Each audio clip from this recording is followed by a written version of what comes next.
Bienvenue à tous dans ce flash. Le président Alassane Ouattara a quitté Abidjan hier pour un séjour privé en France. Le mardi, le chef de l'État se rendra ensuite à Milan, en Italie, pour présider la Journée nationale de la Côte d'Ivoire à l'occasion de l'exposition Milan 2015 dont le thème est « Nourrir la planète, énergie pour la vie ». Enfin, le président de la République effectuera, à l'invitation de son homologue gabonais Ali Bongo Dimba, une visite à Libreville au Gabon du 27 au 29 août 2015. Au cours de son séjour, le chef de l'État participera à la 4e édition du New York Forum Africa sur le thème central « Investir dans l'énergie du continent ». Le président de la République échangera avec les participants sur le rôle déterminant de l'énergie dans le développement économique et humain de la Côte d'Ivoire. En marge du New York Forum Africa, il participera à un sommet sous-régional consacré à la question du changement climatique. Et puis en politique, Pascal Affi-N'Guessan a été investi hier candidat du FPI à l'élection présidentielle. Il a reçu officiellement l'écharpe et une queue de cheval, symbole traditionnel de mission et d'onction pour la victoire de son parti, avant de présenter Marcel Gossio comme son directeur national de campagne. Et puis 60 milliards pour la révalorisation de la ville historique de Grand Bassam. On en parle avec Serge Kolia.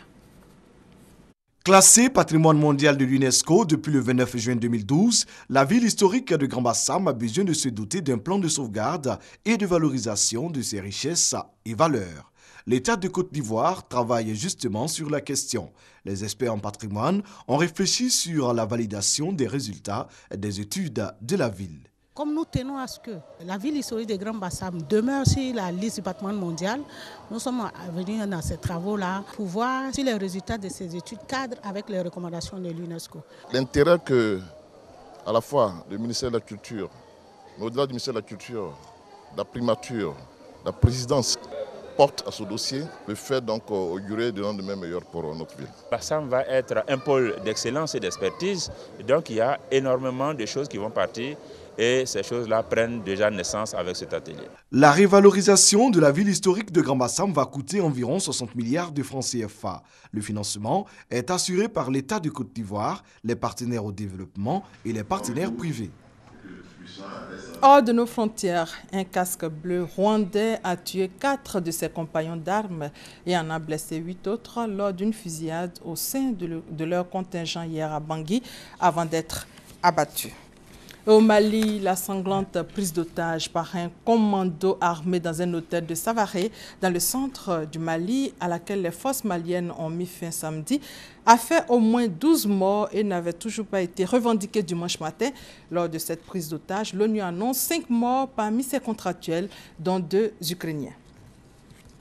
Et puis, plusieurs centaines de personnes ont défilé samedi à Ferguson à la veille du premier anniversaire du décès de Michael Brown, un jeune noir non armé mort sous les balles d'un policier blanc.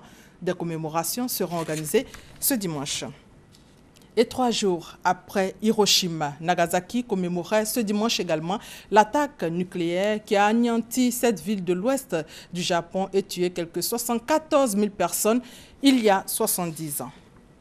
Pour terminer, en Côte d'Ivoire, la 4e édition des journées de l'administration agricole délocalisée a eu lieu fin juillet dans le Gontougo et dans l'Indénié du Ablin, précisément à Bondoukou et à Bengourou, avec une étape à Konfao. Pour faire le bilan de cette journée, notre invité ce dimanche est Soumaïla Bredoumi Kwasi, directeur général de la production et de la sécurité alimentaire. Rendez-vous donc tout à l'heure à 13 h. Merci de votre fidélité.